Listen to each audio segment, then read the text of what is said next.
Ça y est, c'est jour d'épisode 2. Alors, bonjour à tous. Ça fait déjà un petit moment. Donc, pour commencer, je m'appelle Gabrielle.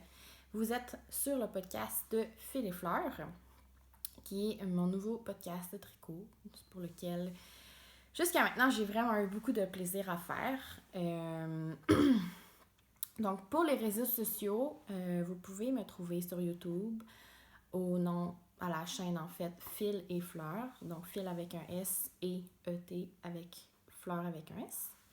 Sur Instagram, je suis Gabrielle Trottier, donc 2 L, 2 T, toutes collées, pas de majuscules. Sur Ravelry, c'est la même chose. Et nouveauté, ce mois-ci, j'ai aussi une adresse Gmail au nom du podcast. Donc, Fil et Fleurs, avec, comme la chaîne YouTube, toutes collées, @gmail.com. Donc, c'est la majorité des façons dont vous pouvez me contacter. Ça y est, à peu près 5 semaines après le premier podcast, je pense avoir raisonnablement assez de matériel pour vous faire un deuxième épisode. J'avais quand même hâte de vous parler de mes avancées, de mes projets finis et tout ça. Mais tout d'abord, je voulais quand même commencer par vous dire vraiment un gros merci. Ça n'a pas été facile pour moi de me lancer. Je l'ai fait quand même. Puis votre réponse a été vraiment super. Donc, merci. Merci d'avoir écouté. Merci d'avoir commenté. J'ai vraiment du plaisir à lire vos commentaires, d'avoir mis des pouces en l'air, ceux ou celles qui l'ont fait. Et tous ceux qui se sont abonnés, j'en revenais juste pas d'avoir autant de gens qui se sont abonnés à ma chaîne avec juste un podcast. Ça met la pression, mais écoute, je reste moi-même, puis c'est ce que ça donnera. Puis aussi à toutes les personnes qui ont décidé aussi de me suivre sur Instagram, c'est vraiment une plateforme sociale que j'aime vraiment beaucoup, que j'utilise beaucoup. D'ailleurs, pour ceux et celles qui me suivent sur Instagram, vous pouvez quand même voir une bonne partie de ma vie ici, comment ça se passe.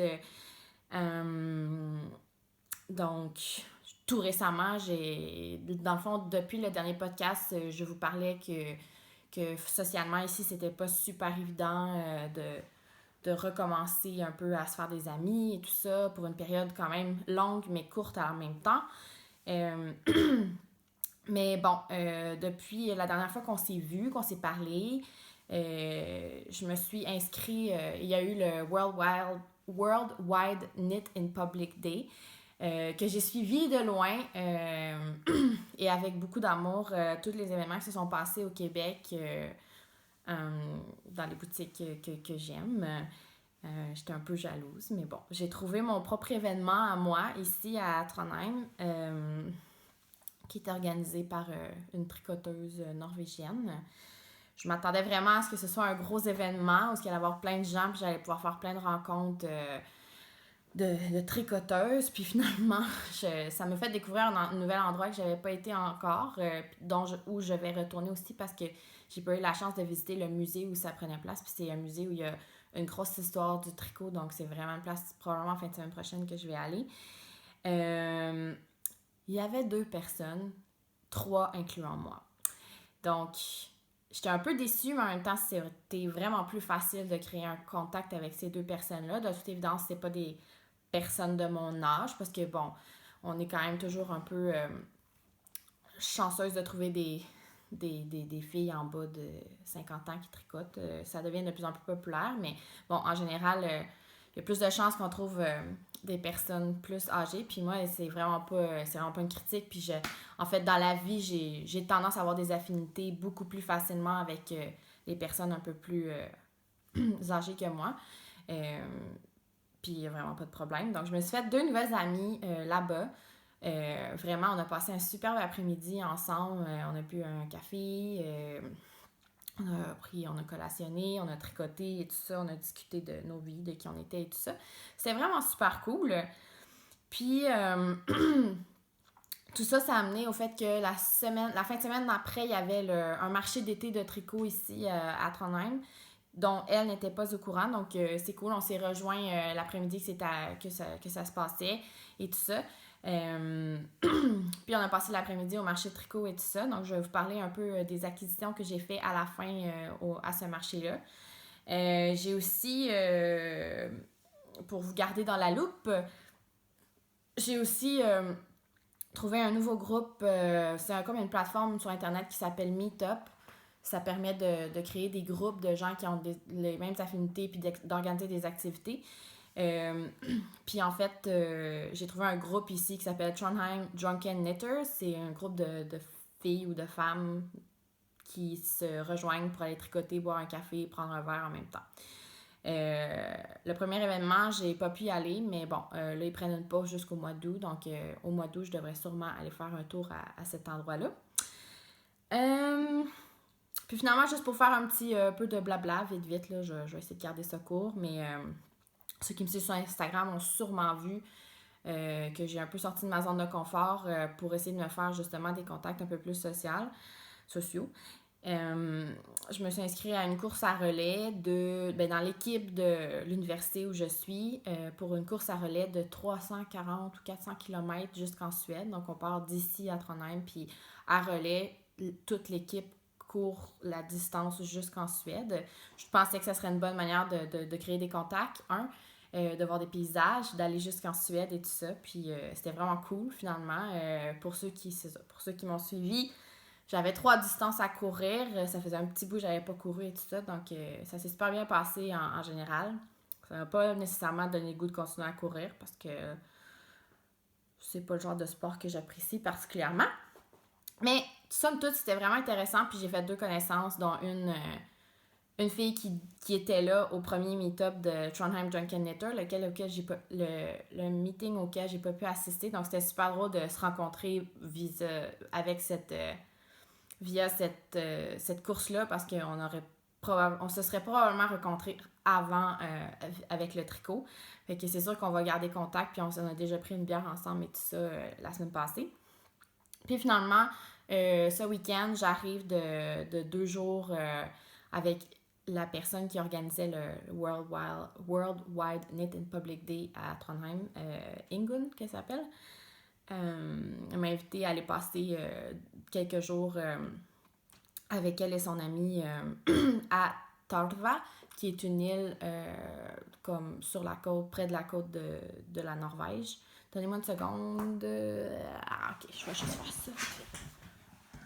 Bon, alors, comme je te disais, Ingrid m'a invité à aller passer 2 jours sur l'île qui s'appelle Tarva avec une de ses amies à elle, les 2 tricotes. Ça a été un super beau moment. J'ai pu visiter autre chose que Trondheim, donc ça, c'est vraiment le fun. Puis, il y avait plein de moutons, on a fait du tricot, beaucoup d'histoires relativement à la Deuxième Guerre mondiale.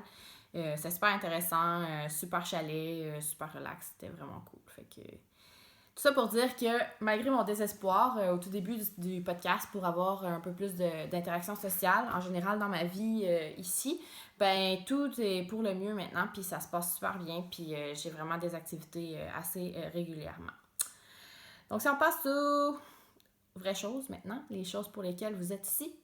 Je bois un thé aujourd'hui dans ma superbe nouvelle tasse fait à la main ici à Trondheim, que j'ai pas pu résister. Je vous dirai pas le prix que ça coûte parce qu'ici tout est cher, mais ça valait la peine. J'adore les tasses, ceux qui me connaissent le sauront. J'ai à peu près, surtout les tasses faites à la main en poterie, pour moi c'est un plaisir à chaque matin de choisir ma tasse dans laquelle je vais prendre mon café. Mais aujourd'hui, ici, étant donné que j'ai pas toutes les commodités que j'ai d'habitude pour faire du super thé et du super café, j'ai acheté du thé en poche. Là, c'est le Puka. Et c'est le chai original qui est très correct. Là, ça fait la job. Donc, qu'est-ce que je porte? Tout le monde va savoir c'est quoi. J'aurais même pas besoin de dire ce que je porte. Hein. C'est le Zweig. Le Zweig, le fameux Zweig qui est tellement populaire depuis que c'est sorti. Donc, c'est un patron de Caitlin Hunter ou de Boylan Networks, ce que vous voulez. C'est un patron que j'ai tricoté en janvier cette année.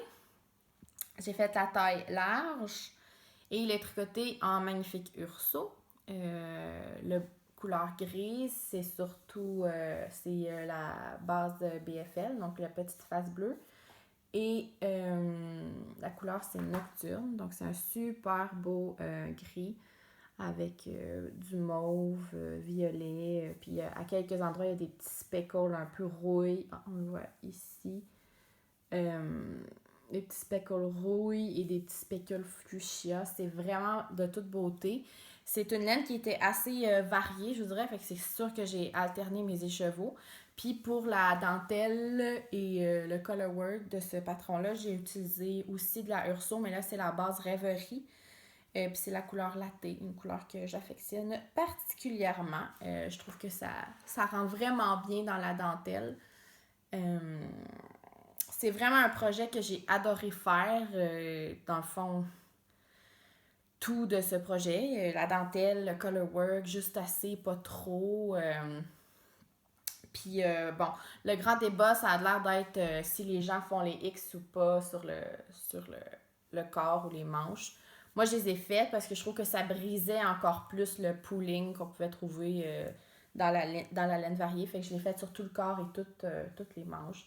Puis je le regrette vraiment pas. Je suis super contente de l'avoir fait. Je l'ai fait vraiment plus cropped que ce qu'il disait. Parce que moi, comme vous allez le savoir ou vous le savez déjà, j'ai un tronc assez court. Fait que même quand je suis les directions pour la longueur du corps pour que ce soit cropped dans le patron, ça devient tout le temps trop grand. Ça me tombe comme sur les hanches. Puis moi, ma définition de crop, c'est pas que ça va en bas des hanches. Fait que je l'ai vraiment considérablement raccourci. Dans le fond, je pense que j'ai utilisé 2 écheveaux et demi de la couleur, je pense. De la couleur grise. Fait que tu sais, vraiment pas beaucoup, là. Mais somme toute, c'est vraiment un patron que j'aime. Un bijou à porter. Je suis tellement confortable dedans. Il est pas trop chaud. Il se porte vraiment bien avec des jeans. Je l'aime vraiment. Donc, c'était ce que je porte aujourd'hui. On a nos petites gorgées. Bon, et maintenant, en termes d'objets finis, bon, ma grande fierté, et ça pourquoi, en fait, je voulais filmer vraiment la première fin de semaine du mois de juillet pour faire vraiment un podcast à peu près mensuel à tous les mois. Sauf que j'avais pas encore fini mon cardigan Lupin, qui est un cardigan que je fais en test pour Mini and Mom Design, qui est Marion, donc qui est Io Arma aussi sur Instagram. Si vous la suivez sur Instagram, vous avez sûrement vu passer ça. C'est... là, il n'est pas sec encore, mais je l'ai quand même... je l'ai ici, là. Je l'ai terminé vraiment hier parce qu'il fallait que j'aille acheter un extra balle de laine parce qu'il me manque à peu près ça, des côtes à faire. C'est un peu plate, mais bon, qu'est-ce qu'on veut. Donc, je vous montre ça maintenant. C'est vraiment un super patron. Là, je m'excuse si je vais d'un bord puis de l'autre. J'essaye une nouvelle technique aujourd'hui pour filmer qui est d'utiliser mon Mac comme viewfinder en arrière. Puis ça marche moyennement bien jusqu'à maintenant, mais en tout cas. Fait que si je change de côté puis je suis un peu mélangée, c'est juste à cause de ça. C'est un magnifique patron. Là. Je vais essayer de vous le montrer, mais je vois pas super bien. Majoritairement en stockinette, mais aussi avec un petit point dentelle à toutes les 10 rangs à peu près là, qui brise la stockinette. Puis c'est pas dérangeant, là, c'est vraiment on garde un super bon rythme là, pour inclure ça. Je suis vraiment contente de mon choix de laine. C'est la Roma. La couleur c'est gris. Le gris 404. Si je me souviens bien, ouais. La Finulgar dans le gris 404, j'ai utilisé un petit peu plus que 6 écheveaux. Moi, je l'ai faite un petit peu plus cropped que ce qu'elle disait, comme d'habitude. Puis, j'ai fait, au lieu de faire des manches 7/8e, j'ai fait vraiment des manches complètes. Parce que je trouve que c'est une longueur qui me tombe mieux sur mon bras, pour moi en général. J'aime beaucoup ça quand la manche, en fait, est plus longue que le corps. C'est une spécification que moi me plaît. C'est la taille X large qui me donnait à peu près 10 cm d'aisance, ce qui est super. Mais pour avoir l'échantillon, ce que j'ai moins aimé de ce projet-là, c'est que tout ce projet-là a été tricoté en 2,25 mm. C'est ça pourquoi que ça a été aussi long. Ça donne vraiment un beau rendu, un beau gauge. Là, c'est vraiment un beau tissu. Là. C'est bien rempli, c'est bien dense. J'aime beaucoup ça pour ce type de veste-là. Ça a de la belle structure, ça se tient bien. Mais c'était infiniment long à tricoter, de toute évidence. Puis les côtes sont en 2 mm. Donc, en gros, des aiguilles à bas pour faire un chandail, une veste au complet. J'ai aussi un gros coup de cœur pour les petits boutons que j'ai utilisés. Je sais pas si de l'autre côté. Je sais pas si vous allez bien les voir, mais comme ça. Ils sont vraiment trop beaux, là. Ils sont vraiment cute. Puis c'est des petits boutons classiques norvégiens que j'ai mis. Puis je trouvais que ça se fondait assez bien. Je voulais pas quelque chose qui sortait trop. Puis en fait, moi, je suis pas du genre à attacher mes cardigans en général, mais je trouve que ça va être beau quand ça va être déboutonné, juste des beaux petits boutons avec les petites fleurs. Je trouvais que c'était juste assez pour le modèle. Donc, je vais le redéposer là parce que je suis plus tannée de le traîner. Donc, en gros, en termes d'appréciation, c'est ça. J'ai vraiment beaucoup aimé tricoter le patron de Marion. Vraiment, la construction est super cool, là, surtout que ça part ici. Ben, ça part au cou, là. Mais vraiment, on remonte les épaules, on fait des short rows dans les épaules. C'était vraiment, vraiment cool. Il y a un beau détail aussi sur l'épaule qui est très, très intéressant. J'ai vraiment, vraiment, vraiment apprécié. Mais si j'avais pris une différente laine puis j'avais eu les bonnes aiguilles, genre je pense que c'était des 3,25 ou 3,5 normalement avec les aiguilles avec lesquelles on tricote ce patron-là. Excusez-moi. Je pense que j'aurais encore plus apprécié le faire, mais bon. Je l'ai fait en 2,25, puis là je suis vraiment fière, puis j'aime beaucoup, beaucoup le rendu. Donc c'était mon premier objet fini. Le deuxième objet fini que j'avais aussi commencé la semaine passée, pas la semaine passée, le mois passé, pardonnez-moi.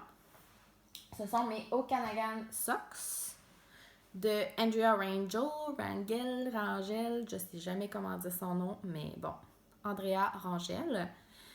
J'avais déjà fait une paire, je pense que je l'avais dit dans le dernier podcast, j'avais déjà fait une paire pour une amie, puis j'avais beaucoup aimé les bas. C'est vraiment des bas avec un focus pour faire de la randonnée, fait que c'est très cool comme idée, je trouve. Moi, j'ai fait la taille c'est les 60 mailles, en fait, là, 60, 30. J'ai utilisé des restes en général. Dans le fond, la raison pourquoi j'ai manqué de laine pour mon lupin, c'est que j'ai utilisé la laine grise pour faire le coffre puis le talon. Je me suis dit que j'allais en avoir assez pour mon projet, mais finalement, non. Le gris, dans le fond, ça c'est ici c'est le gris 404 de Roma, Finnegarn. Ici c'est le gris Charcoal 414. Ouais, 414. Puis pour les orteils et les rayures, j'ai utilisé encore un reste de Urso BFL, petite face bleue dans la couleur latte. Dans le fond, ici, j'ai pas tout mon stash de laine ici, puis j'essaie de vraiment tout tricoter qu'est-ce que j'ai pour pas ramener des balles comme ça pour rien quand je vais revenir en octobre. Fait que j'essaie d'utiliser ce que j'ai pour l'instant. Vraiment contente du résultat. Grosse modification que j'avais fait, c'est que c'est un modèle qui se tricote normalement en cuff down. Donc on part du haut puis on termine ici. Puis moi, c'est vraiment pas. Je préfère vraiment faire mes chaussettes toe-up. Fait que je les ai faites toe-up. Ça demandait beaucoup de travail pour faire les orteils qui étaient vraiment plus jolis. Là. Je sais pas si ça fonctionne, en tout cas. Mais vraiment un beau détail parce que dans le fond, il y a des mailles glissées même sur les orteils. Mais bon, après quelques essais, erreurs, j'ai réussi à modifier le tout. Puis je suis vraiment contente. Je les ai portés une fois. Fait que c'est pour ça qu'on voit que le drop Heel, il est un peu déjà feutré, là, mais c'est parce que l'aroma est vraiment pas de nylon dedans. C'est vraiment une laine 100% laine. Fait que je suis vraiment contente, mais je trouve que c'est probablement mieux, ben on le sait toutes, là, d'utiliser une laine qui a un peu plus de nylon dedans. Aussi, je pense pour l'élasticité, parce que là, quand je les mets une fois, ils sont gigantesques après, là, tu sais, fait que... Mais bon, je suis vraiment contente, c'est super beau quand je mets mes Blundstone, je les aime beaucoup.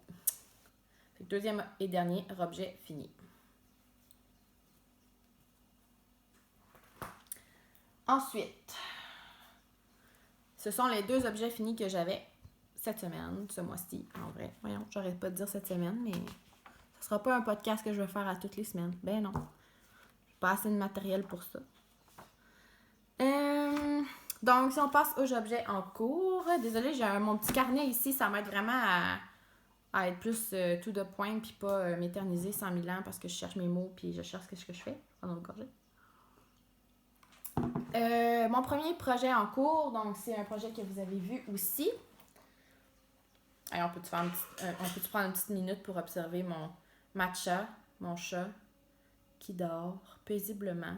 Je pense que je choisis toujours ce moment-là, comme en plein milieu de l'après-midi, c'est là qu'elle est le plus tranquille. Puis là, elle dort. C'est super quand elle dort. Je l'aime tellement quand elle dort. Là, c'est parfait.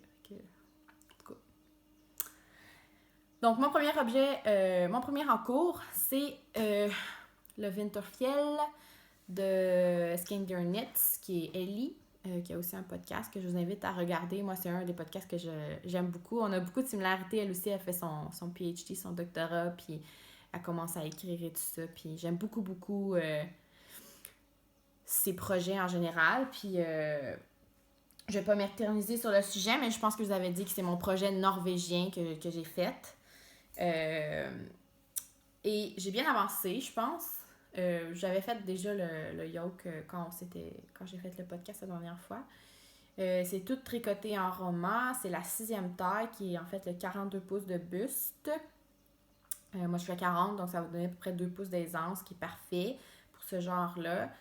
La laine utilisée, c'est la Roma Finnegan. La couleur, c'est le Dark Grey, le 414.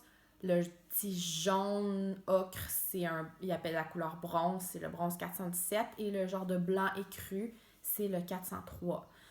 Je suis vraiment en amour avec mon mix de couleurs pour le Colorwork. Je suis vraiment, vraiment contente. Puis, ce qui a avancé depuis la dernière fois, c'est que j'ai fait une manche. Et ça, c'est vraiment le fun. C'était ma 3e manche en ligne, en vrai, là, parce que j'avais fait les 2 manches du lupin, puis après, j'ai fait cette manche-là. J'étais vraiment tannée de faire des manches. Mais là, j'ai une manche de fête. La manche est parfaite. Je suis super contente, puis ça va vraiment me donner une meilleure idée pour savoir où arrêter le corps. Moi, j'ai décidé... Il y a plusieurs versions qu'on peut faire avec ce modèle-là. Dans une version comme plus cintrée, cropped, vintage un peu. Moi, c'est moins dans mon genre, mais j'ai décidé de faire la version droite, mais cropped un petit peu. Peut-être pas tant que ça, là, mettons. Là. Ça, c'est assez court. Là. Je vais l'allonger, c'est sûr, un petit peu. Mais bon, en ayant la manche, ça va vraiment m'aider à décider quelle longueur je veux avoir pour le corps. Puis après, ben, il me restera juste une manche. Ça brise un peu aussi le très heureux moment qu'on passe sur Sleeve Island. Je me suis dit qu'en faisant une manche, ben là, je vais retourner au corps, je vais finir le corps, puis après, il va me rester une manche à faire. C'est vraiment un projet que j'aime beaucoup. J'ai vraiment hâte de l'avoir terminé. Je pense aussi l'entrée dans le cal les procrastinateuses ont commencé un cal, je pense, depuis le 1er juillet, qui est pour entrer les objets qu'on procrastinate, en fait. Là. Puis lui, ça faisait plus qu'1 mois qu'il était au dodo parce que je faisais le cardigan lupin. Fait que je pense que... Puis j'ai beaucoup d'autres projets qui s'en viennent dans les prochains mois, qui vont avoir des deadlines un peu plus importants. Fait que je pense que je vais essayer vraiment de clencher mon Winterfjell pendant le temps que j'ai là, dans les deux prochaines semaines. Puis le rentrer dans le cas des filles, des procrastinateuses. Bon, mon 3e en cours, que j'ai aussi un peu avancé. Je suis vraiment contente. Puis ça, c'est un objet que j'ai tellement hâte qu'il soit fini parce que j'ai tellement hâte de le mettre. Je suis vraiment contente de mon choix de couleur. J'ai vraiment hâte qu'il soit fini. C'est le Mare, M-A-R-E, Shawl de Natasha Hornby. C'est Moonstruck Knit sur Instagram, mais je pense que c'est son nom de designer. Je vous remonte vite le modèle. C'est vraiment un superbe châle. Moi, je capote bien raide. Je me suis pas vraiment éloignée du combo de couleurs et du contraste, mais quand même assez. Donc, c'est un... En tout cas, on peut-tu admirer ça? 3 secondes. C'est magnifique. Je suis rendue à la deuxième répétition. Ben, j'ai fait 2 répétitions des fleurs. Puis il va m'en rester une. Puis après, on recommence une section comme ça. La section de Corn on the Cob, celle-là. Puis on recommence une autre section comme ça. En tout cas, à peu près, là. Je le tricote en Hillesvåg, qui est une autre laine norvégienne, qui est superbe aussi. La base Vilja, V-I-L-J-E, dans la couleur Cooks, K-O-K-S, 415. J'ai pris j'ai 2 écheveaux, puis l'autre, c'est la base Solia, le S-E avec le J-E, L-J-E.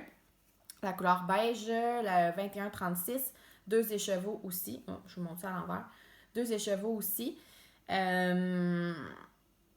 C'est 2 bases qui sont fingering, qui s'interchangent qui jouent très bien ensemble. Fait que en général, je suis vraiment contente. Je trouve ça vraiment super beau. Puis j'ai juste hâte de le mettre. Vraiment, là, je trouve que ça va être une belle addition neutre à ma garde-robe, surtout en termes de châles, parce que toutes mes châles, on a tendance à choisir des couleurs assez colorées. Puis je juge pas les gens qui le font, puis tant mieux. Puis si vous aimez ça. Moi, j'ai plusieurs châles, plusieurs colorés. Puis finalement, je trouve que je mets toujours le même, mon Birds of a Feather, parce que il est coloré, mais il fit vraiment dans ce que je mets l'été. Puis ça, je trouve que ça va vraiment aller avec tout ce que je vais mettre. Fait que j'ai vraiment hâte qu'il soit fini. Je l'avance à petites miettes une fois de temps en temps. D'ailleurs, c'est vraiment un tricot bonbon parce que je tricote avec mes Luca Needles qui... moi, je suis une fille d'aiguilles en métal. J'aime beaucoup les Ayaya. Présentement, je trouve qu'ils sont un peu trop sharp à mon goût, mais en tout cas, Ayaya, Chiago, c'est vraiment dans mes prefs. J'ai un kit Knit Pro aussi, mais je trouve que le bout est un peu assez blunt, là, c'est pas très pointu, mettons. Mais ça, oh mon Dieu. Puis je suis tellement pas bois, mais ça, je les adore. Fait que je les ai mis sur ce projet-là, c'est comme mon projet bonbon, puis de temps en temps, ben, je fais quelques rangs là-dessus avec des superbes aiguilles. Donc, c'était le 2e en cours. Et le 3e, je crois pas que vous l'aviez vu parce que je l'avais pas commencé la dernière fois. Peut-être que j'en avais parlé la dernière fois aussi, mais présentement, pour me rendre au travail à l'université, je marche 1 demi-heure le matin puis 1 demi-heure le soir pour revenir. Donc, j'ai à peu près 1 heure de tricot gratis à chaque jour où je peux tricoter en marchant. Puis, ben, moi, en marchant, j'aime pas ça tricoter un chandail au complet parce que je trouve ça trop lourd sur les aiguilles. Puis, ça déforme vraiment ma technique. J'aime pas super ça. Fait que je tricote souvent des bas ou vraiment des petits projets qui sont très portables. Là. Fait que j'avais commencé des bas encore là avec des restants pour utiliser mes restes. Bon, excusez, j'ai manqué de place dans mon téléphone. Alors, je recommence ici. Donc, j'étais rendue à ces bas-là que je tricote par temps perdu, dans le fond, quand je prends ma marche pour aller au travail. Tricoter en top avec le Judy's Magic Cast-On 12-12, donc 24 mailles de départ pour augmenter à 60. Puis après, c'est juste des Vanilla Sock, là, j'ai pas de patron. Les orteils, j'ai utilisé la Urso Rêverie, la couleur Aube. Le corps et la jambe, ben le pied et la jambe du bas, ça va être la Roma Finalgarm dans la couleur vert forêt 44. le talon, j'ai utilisé le reste de mon Winterfjell dans la couleur bronze 417. Puis, c'est ça. Je fais jamais des bas en concurrence comme ça. Mais là, je voulais voir si j'étais capable d'utiliser une balle de 50 grammes de la couleur vert forêt pour faire une paire. Et de toute évidence, non. Alors, je suis allée racheter une balle de vert forêt, puis je vais faire des bas qui vont... Pas des shorties, là, des bas assez longs. Donc, ça devrait certainement être terminé au prochain podcast, de toute évidence. Donc, ça, c'était mon 3e en cours. Mon 4e en cours, ceux qui me suivent sur Instagram ont sûrement vu aussi, je vous ai un peu questionné par rapport à est-ce que can I pull it off? Je sais pas trop. Je me pose encore des questions. Puis là, il pourrait être terminé, mais j'attends de recevoir du matériel de chapelier pour le terminer. Mais je pense que d'ici là, il y a des grosses chances que je le frog puis que je fasse la version plus sun hat, là, le chapeau plus droit avec un grand rime. Mais bon, c'est le Miyazaki Brim Hat de Valentina Grishina. Écoutez, j'ai aucun mérite d'avoir trouvé ce patron-là. C'est quand j'ai écouté le podcast des filles JNJ, podcast tricot. Julie et Jenny, je pense, mais je suis pas sûre. Mais en tout cas, une des deux parlait qu'elle voulait vraiment le faire. Puis je le trouvais super cute. Je me suis dit, moi aussi, je vais l'essayer. Fait que j'ai commandé de la Rara Raffia de Wool & The Gang qui est au UK. Fait que ça a été super rapide le shipping, vraiment. La couleur, c'est Desert Palm. Vraiment une belle couleur. Puis seulement un cône. C'est au crochet. En fait, je suis pas une grande crocheteuse, mais je crochette de temps à autre pour des projets comme ça, par exemple. C'est un 4 mm, donc un crochet G. C'est déjà la 2e version que je fais. En fait, j'ai commencé par faire la petite taille parce que par rapport aux dimensions qu'il donnait, je pensais que ça allait être correct. Finalement, quand je fais de la petite taille, c'est un chapeau pour enfants. Là, ça ne fitait pas pantoute sur ma tête. Fait que j'ai, à la place d'être sage puis de juste faire la grande taille, ben moi, je me suis dit, je vais vraiment agrandir. Je vais faire comme la 2e grande taille si elle existait dans le patron, mais il n'y en avait pas. Fait que j'ai comme vraiment modifié les ratios. Puis là, il est un peu trop grand. T'sais, il tient pas bien il rentre sur ma tête, mais il tient vraiment pas bien. S'il vente, c'est sûr qu'il part au vent. Puis ben, finalement, c'est ça. Je suis pas certaine de triper à fond sur leur bord. Ouais, c'est ça. Je me questionne pour l'instant. Je peux toujours le défaire pour faire d'autres choses, fait que c'est correct. Mais il y a des grosses chances. J'ai commandé une espèce de fil de métal qui va venir comme dans le dernier rang crocheté. On met un fil de métal pour que ça tienne bien. Normalement, ils disent aussi de passer à la vapeur pour comme égaliser toutes les mailles. Puis ça, c'est vraiment quelque chose qui me gosse présentement. Là. Moi, je porterais pas... s'il ne devient pas plus sleek, je le porterai pas, en tout cas, ça c'est sûr. Je vais faire d'autres choses avec, à la limite. Là. Mais... Puis j'ai acheté aussi un ruban. J'ai 2 rubans, deux largeurs différentes. Un plus...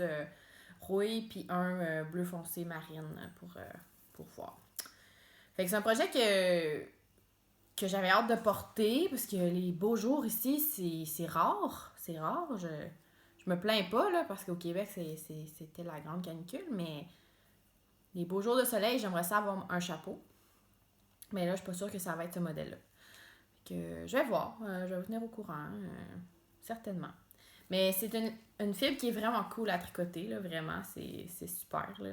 C'est un peu bizarre, puis comme la fille de JNJ me disait, c'est un peu l'enfer, parce que ça tient pas bien, puis ça se mélange, puis à un moment donné, ça se défait tout, puis en tout cas, fait qu'il faut vraiment avoir une petite technique pour bien le tricoter, mais le crocheter, pardon. Mais bon, c'est un encours que je suis pas certaine encore. On verra bien. Je peux l'essayer ici là, pour celles qui sont pas sur Instagram. Vous me direz ce que vous en pensez. Comme ça. Tu sais, c'est pas laid. C'est pas wow. C'est correct. Je sais pas à quel point je vais le porter. Je vais voir. En tout cas, on verra. Vous me direz ce que vous en pensez. Bon, alors ça, c'était le 4e en cours. Puis le dernier en cours que j'ai, c'est vraiment un projet dans ma petite pochette Jézabel. Une pochette que j'aime beaucoup, beaucoup, beaucoup, beaucoup. C'est parfait pour tricoter et marcher en passant. L'année passée, ouais, cet automne, j'avais commencé, tu sais, sur Ravelry, j'avais trouvé, je pense que ça s'appelle le Beekeeper's Quilt ou je sais pas trop, là. C'est comme tricoter plein de petites alvéoles, puis après ça, tu les couds ensemble, puis ça fait une espèce de jeté ou coussin, pas vraiment une couverte parce que c'est un peu plus rigide, parce que c'est rembourré avec de la fibre, là. Ça fait comme un petit coussin. C'est vraiment beau, là. Il y a des agencements de couleurs que c'est vraiment wow. Puis ben pour tricoter des restes, je suis pas très Granny Stripe, je suis pas très genre Cozy Memories Blanket, je trouve j'ai un peu de misère avec ça, mais ça je trouvais que c'était vraiment une bonne idée. Puis au Canada, au Québec, Matcha qui quand ça l'a coupé, a sacré son camp. Que faut que je garde plus un œil sur mes choses maintenant. Mais elle dort dans une espèce de bol en bois de berge. Là. Écoute, c'est un bol à fruits que j'avais acheté chez Home Sense il y a quelques années. Puis elle a vraiment adopté ça pour dormir dedans. Ça doit, de toute évidence, pas être très confortable, on va se le dire. Fait que j'avais décidé de faire une espèce de petit coussin pour mettre dans le fond en rond. Puis en faisant ces petits alvéoles-là. J'ai pas acheté le patron parce que je pensais que c'était assez facile de deviner un peu comment le faire là, quand on fait je fais un Judy Magic Cast-On d'un certain nombre de mailles, j'augmente puis après je diminue puis après je fais un Kitchener Stitch. On s'entend là, que c'est pas très compliqué. Mais vous irez voir sur ma page Ravelry si vous voulez voir qu'est-ce que j'ai de fait jusqu'à maintenant. Je pense que j'ai 9 petites alvéoles de fait. Puis la palette de couleurs que j'essaie d'aller, c'est vraiment plus les bourgognes, les roses, jaune, ocre, orange, plus une palette de couleurs assez chaude. Fait que là, avec les petits restants que j'avais ici, ben j'ai commencé à faire ça. Puis ça donne que c'est juste la quantité de tricot parfaite pour le temps que je passe à marcher pour aller au travail à chaque jour. Je peux faire un alvéole par jour. Fait que j'en ai fait une avec le Rêverie, BFL, Petite Face Bleue, Urso Petite Face Bleue Latte. Puis dans le fond, je peux pas les rembourrer. J'ai pas de rembourrage ici, fait que je vais les ramener au Québec comme ça. Puis rendu au Québec, je vais les remplir, puis je vais faire le Kitchener Stitch. Fait qu'une en latte, une avec aube, une avec le bronze, le Roma en bronze, puis une avec le genre de gris brun rosé de Hilleslog. Puis j'avais un reste aussi du écru que je suis en train de faire présentement. Que je suis en train d'en faire une avec le écru de mon Winterfjell. Puis si vous vous souvenez, j'avais terminé mon Magnolia à la dernière, au premier podcast. Puis j'avais mes échantillons avec moi. Fait que je pense que je vais défaire j'en ai 2. Fait que je pense que je vais défaire un des échantillons. Puis je vais faire un alvéole avec. Parce que ça tombe aussi dans la palette de couleurs que je cherche. Puis bon. Des swatchs, c'est bien beau, là, mais bon, tant qu'il fasse rien, ben je vais l'utiliser pour faire ça. Fait que c'est un peu un petit projet à temps perdu qui est parfait pour quand je vais au travail. Je tricote ça, puis pas compliqué, ça se fait bien et tout ça. Donc, c'est tout pour les encours. Maintenant, je voulais parler d'acquisition. Donc, depuis qu'on s'est vu la dernière fois, j'ai quelques petites nouveautés bien intéressantes. Là, je vais juste mettre mes choses ici parce que le chat, il va sauter dessus. La première acquisition que j'ai faite, que j'étais vraiment contente, ce sont ces magnifiques bloqueurs. Je les ai commandés c'est Patricia, son compte, sa compagnie ou sa petite entreprise, voyons. J'ai vraiment de la misère avec le Viewfinder, comme vous pouvez le voir. Patricia, qui est une Américaine qui habite maintenant proche d'ici, là, proche de Trondheim, là, vraiment juste plus en campagne. Sa compagnie s'appelle Knitography, fait que je vais l'écrire dans la barre en bas.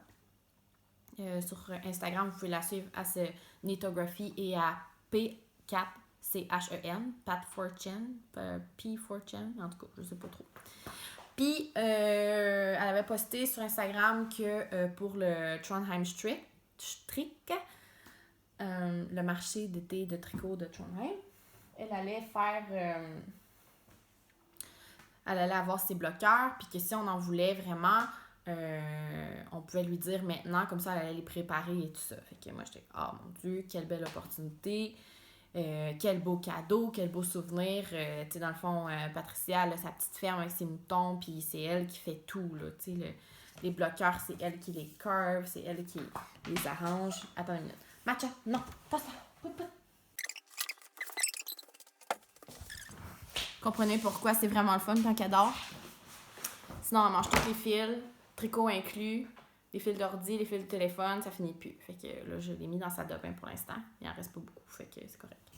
Donc, ce que je disais, c'est que elle fait tout à la main, c'est découpé à la main, le motif, après ça, les cires et tout ça, c'est de toute beauté, vraiment un magnifique objet.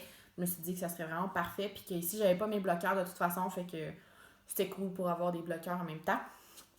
Puis j'ai pris les bas et les mitaines. Donc, spécifiquement pour ma grandeur à moi. Fait que c'est vraiment un beau cadeau de moi à moi que je me suis fait souvenir de mon temps passé ici à Trondheim.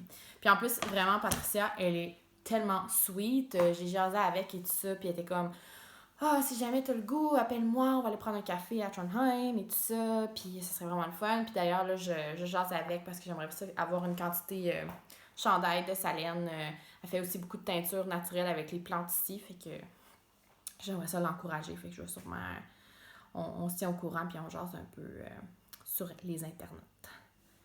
La deuxième chose, ma deuxième acquisition, qui jusqu'à maintenant est vraiment cool, mais c'est un peu difficile parce que je peux pas le lire. Là. C'est écrit en norvégien, mais ça aussi, je me suis dit que juste en soi, quel magnifique objet.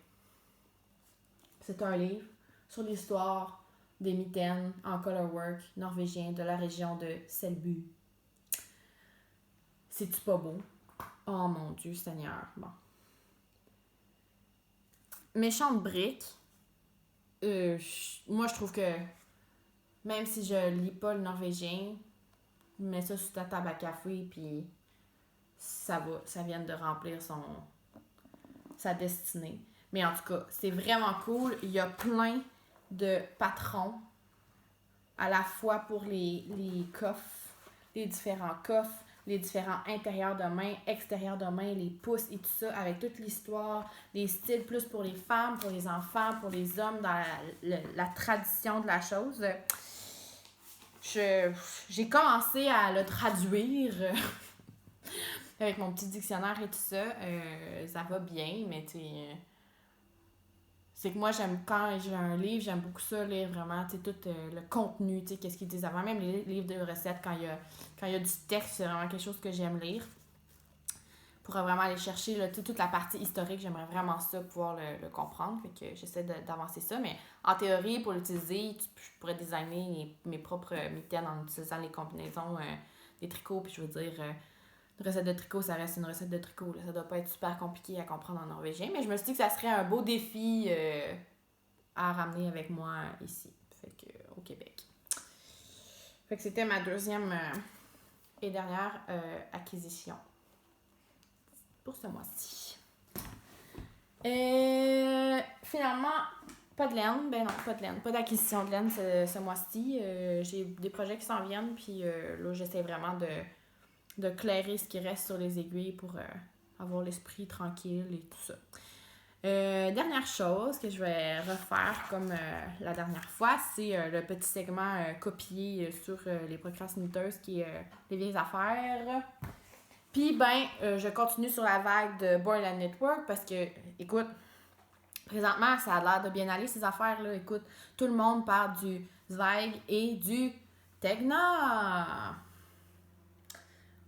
Alors, moi, j'avais tricoté ça, je l'ai mis ici, en juin l'année passée. C'est un modèle que j'ai adoré faire. On peut-tu parler du choix de couleurs? Je suis tellement contente. On voit un peu le concept. Il y a une récurrence ici dans les petits roses vieux, créma, latte, rosé. J'aime vraiment ça. Je vous le montre, puis après, je vous dis ce que c'est. Encore une fois, je l'ai fait plus court que qu'est-ce qu'il disait parce que j'ai un petit torse. Puis, je vais le switcher de même, mais vous voyez le drapé que ça a, cette laine, c'est magnifique. C'est la laine que j'avais achetée à la maison tricotée l'année passée. C'est de la Handmaiden Fine Yarn. Voyons. La Fliss, en fait, F-L-Y-S-S. La couleur, c'est crémant. J'avais pris 2 écheveaux. 2 écheveaux, j'avais fait le t-shirt. La Fliss, c'est vraiment 60% soie, 40% lin. Je suis pas mal certaine, ou sinon c'est l'inverse. Là. 60 lin, 40 soie, mais je pense que c'est 60% soie, 40 lin. C'est parfait pour l'été, c'est pas trop chaud. Le drapé est superbe. La soie amène beaucoup, beaucoup de brillance, puis ça fait vraiment ressortir la dentelle, je trouve. Écoute, moi, je comprends pourquoi tout le monde capote, parce que moi aussi, je capotais l'année passée, puis je l'ai faite. Puis c'est un des morceaux que j'ai mis le plus souvent, en fait. Je le mets souvent par-dessus des petites tuniques, par-dessus des petites robes, avec un jean, c'est super beau. Autant l'été que l'hiver. Je suis vraiment contente. J'irais même jusqu'à dire que j'aimerais ça m'en faire un deuxième avec des manches longues, probablement. On verra. En même temps, il y a tellement de patrons à faire que je sais pas pourquoi faire 2 fois le même. Mais c'est vraiment un superbe tricot. Recommandé à tout le monde. Allez-y, lancez-vous dans le Tegna, whatever. Mais c'est un super tricot. Donc, c'est pas mal ça qui est ça pour aujourd'hui. J'espère que ça ne sera pas été trop pire en termes de coupage et de montage. Je sais même pas encore comment je vais gérer ça, là, mais en tout cas, on verra bien. Pour terminer, dans le fond, j'aimerais juste ça vous rappeler, dans le fond, que si vous voulez me suivre sur Instagram, ça va me faire très plaisir et je vous suivrai en retour. Mon nom Instagram, c'est Gabrielle Trottier, tout collé, tout en minuscule. Gabrielle de L-E avec 2 T. Allez aussi, en fait, pour toutes les notes, je suis très, très, très assidue sur ma page de projet Ravelry. Donc, si vous avez des questions sur n'importe quel projet, allez voir ma page Ravelry. Donc, mon nom, c'est Gabrielle Trottier, encore une fois, tout en minuscule, tout collé. Gabrielle avec 2 L, Trottier avec 2 T. Si vous avez d'autres questions et que vous n'êtes pas sur Instagram ou Ravelry, vous pouvez m'écrire à mon adresse Gmail, Fil et Fleurs, Fil avec un S et E-T, fleurs avec un S @gmail.com. Ça me ferait vraiment plaisir. Si vous écoutez, si vous mettiez un petit pouce en l'air, si vous avez aimé ça, laissez-moi des commentaires, ça va me faire plaisir de vous répondre. Puis, si le cœur vous en dit, abonnez-vous à ma chaîne, ça va aider la chaîne à grandir bien naturellement et tout ça. Fait qu'on se dit à bientôt au mois d'août. Tricotez bien, passez un bel été en espérant qu'il ne fasse pas trop chaud et pas trop froid, juste la température parfaite. Mais bon tricot!